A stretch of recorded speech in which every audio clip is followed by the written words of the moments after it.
बिस्मिल्लाहिर्रहमानिर्रहीम बिस्मिल्लाहिर्रहमानिर्रहीम अल्हम्दुलिल्लाहि वस्सलातु अला अहलिहा अम्मा बाद फ़क़द क़ाल अल्लाहु तबारक व तआला फ़ी क़ुरानिल करीम क़ौलुल हक़ बिस्मिल्लाहिर्रहमानिर्रहीम इन्ना हाज़िही उम्मतुकुम उम्मतन वाहिदा व अना रब्बुकुम फ़अबुदून।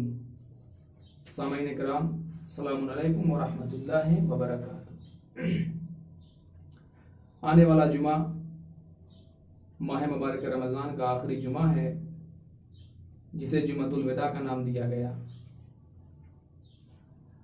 और ईरान के इनकलाब के बाद ईरान के वज़ीर ख़ारजा इब्राहिम यज़दी ने इमाम खुमैनी रहमतुल्लाह अलैह को एक रोज़ ही मशवरा दिया कि हमें चाहिए कि साल के किसी एक दिन को हम मुअय्यन करें जिसमें हम जालिम के खिलाफ इजहार बेदारी कर सकें और मजलूम के हक में आवाज़ बुलंद कर सकें, मजलूम के लिए हम सहारा बन सके, उनकी हमदर्दी का सबब बन सके।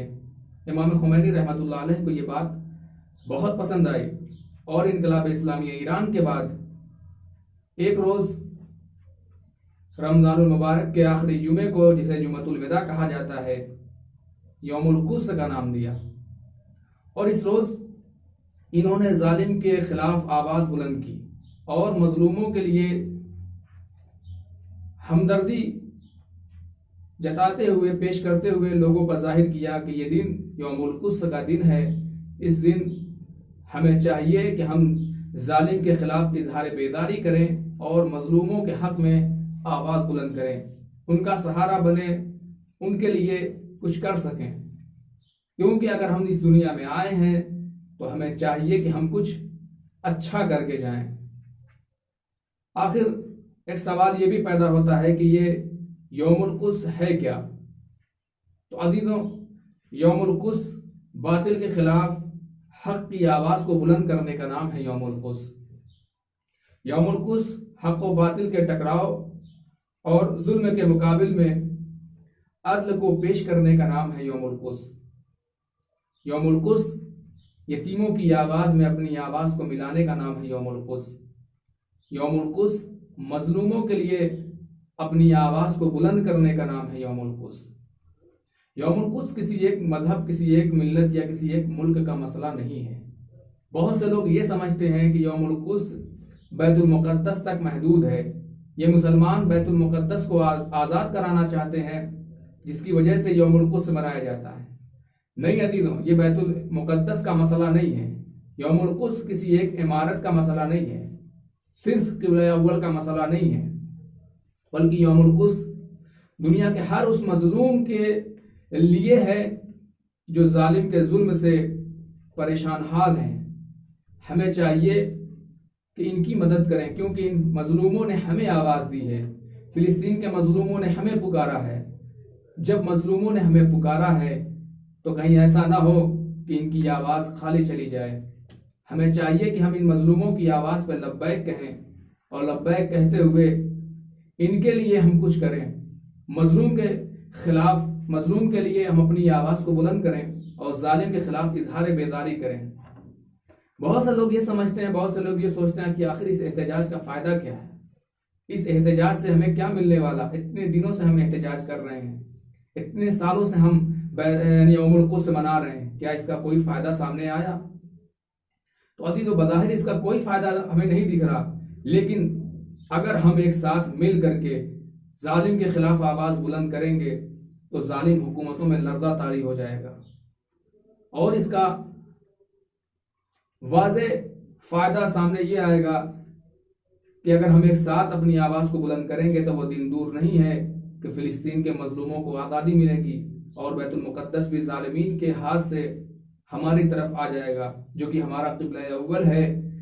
बैतुल मुक़द्दस वो मुक़द्दस मकाम है कि जहाँ पैगम्बर इस्लाम ने जिस तरफ रुख करके नमाज पढ़ी है।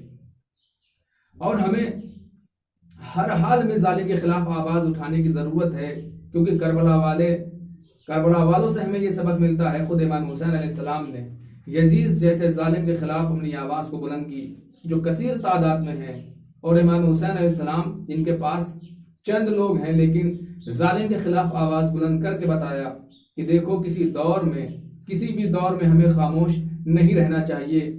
अगर जालिम का जुल्म बढ़े तो फिर हमें उठ के मजलूमों की मदद करना चाहिए। इसीलिए किसी ने बड़ी अच्छी बात कही है कि खामोश मिजाजी तुम्हें जीने नहीं देगी, इस दौर में जीना है तो कोहराम मचा दो। अजीजों, इसका मतलब यही है कि किसी भी दौर में अगर कमजोर लोगों पर जुल्म हो रहा है तो हमारी जिम्मेदारी है कि हम उनकी मदद करें और जालिम के खिलाफ एहतजाज अपना दर्ज कराएं। खुद मौलाए कायनात ने एक हदीस में इरशाद फरमाया है कि जालिम के दुश्मन बनो, मजलूम के साथ रहो, मजलूम का साथ दो। और एक दूसरी हदीस में इरशाद फरमाते हैं कि 3 तरह के लोग हैं जिनका शुमार जालिमों में होता है। पहले वो लोग कि जो जुल्म करते हैं, और दूसरे वो लोग हैं जो जुल्म में जालिम का साथ देते हैं, तीसरे वो लोग जो जुल्म देखते हैं लेकिन खामोश रहते हैं। अजीजों, अगर रोज़े क़यामत हमसे ये सवाल कर लिया गया कि आपने फिलिस्तीन पर जुल्म होते हुए देखा, फिर आपने आवाज़ क्यों नहीं उठाई? अजीजों, यकीन जानिए कि हम उन्हीं लोगों में शुमार होंगे कि जो जुल्म देख रहे थे और खामोश थे, और इनका भी शुमार उन्हीं 2 अफराद में होगा, उन्हीं 2 लोगों में होगा कि जिनके लिए क़यामत में दर्दनाक अजाब है। यानी जालिम जो कि जुल्म कर रहा है, या वो लोग कि जो जालिम की मदद कर रहे हैं, उन्हीं में शुमार हमारा भी होगा अगर हम जुल्म देखें और खामोश रहें। आज का ज़माना खामोश रहने का ज़माना नहीं है, आज का दौर खामोश रहने का दौर नहीं है, क्योंकि हमारी आवाज़ से फिलिस्तीन के मजलूमों को हौसला मिलता है, दुनिया भर के मजलूमों को हौसला मिलता है। हमें चाहिए है कि हम जालिम हुकूमतों के खिलाफ आवाज़ बुलंद करें। साल में एक दिन मुअय्यन किया गया है यौमुल कुस का, यानी रमज़ान मुबारक का आखिरी जुमा, जो जिसे यौमुल कुस का नाम दिया गया। अजीजों, आज कोरोना वायरस और लॉकडाउन की वजह से हम रैली की सूरत में सड़कों पर तो नहीं आ सकते, लेकिन सोशल मीडिया के जरिए जो इन्हीं जालिमों के बनाए हुए आलाकार हैं, इन्हीं के खिलाफ हम इस्तेमाल करें और अपने एहतजाज को सोशल मीडिया के जरिए से, अपनी आवाज़ को इस व्हाट्सएप, फेसबुक और यूट्यूब के जरिए से हम लोगों तक पहुंचाएं, लोगों को बताएं कि यौमुल कुस है क्या चीज़। बहुत से लोग ऐसे भी हैं कि यौमुल कुस का मतलब ही नहीं समझते, या बहुत से अफराद है वो ये समझते हैं कि ये मसला सिर्फ मुसलमानों का मसला है।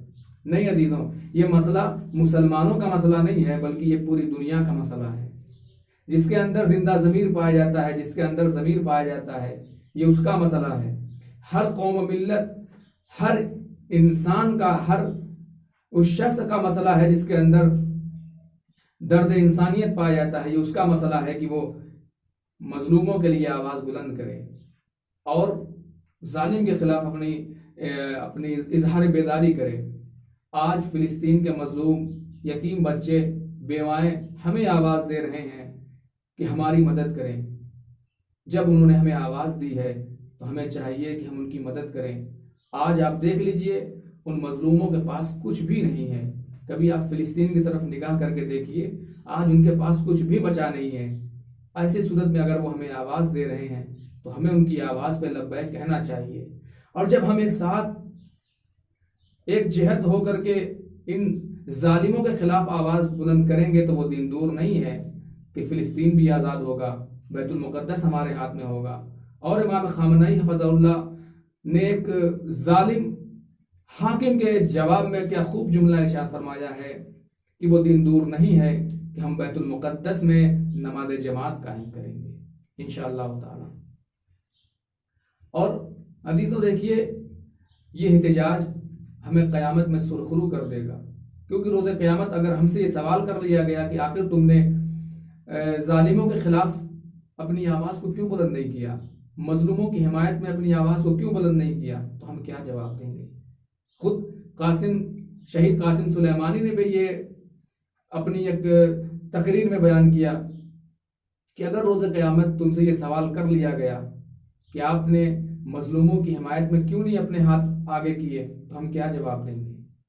और वो ये भी कहते हैं कि आज के इस दौर में तकरीबन हर मुसलमान के लिए, उम्मत मुसलमा के लिए ये वाजिब का दर्जा रखता है कि मजलूमों के लिए अपनी आवाज़ को बुलंद करे और जालिम के खिलाफ इजहार बेदारी करें।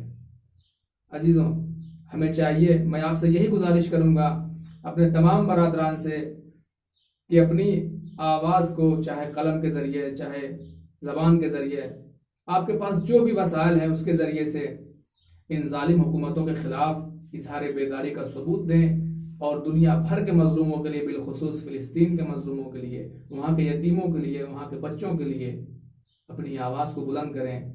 हमें पता है कि हम वहाँ जा करके उनकी मदद तो नहीं कर सकते, लेकिन जैसे भी हो सके हम उनकी मदद करें और इंशाअल्लाह ताला अगर हमें ये मौका मिला कि हम उनकी मदद जाके करें तो इंशाअल्लाह हम जा करके उन मजलूमों की मदद करें। वाखिर दावाना अनिल हम्दुलिल्लाहि रब्बिल आलमीन।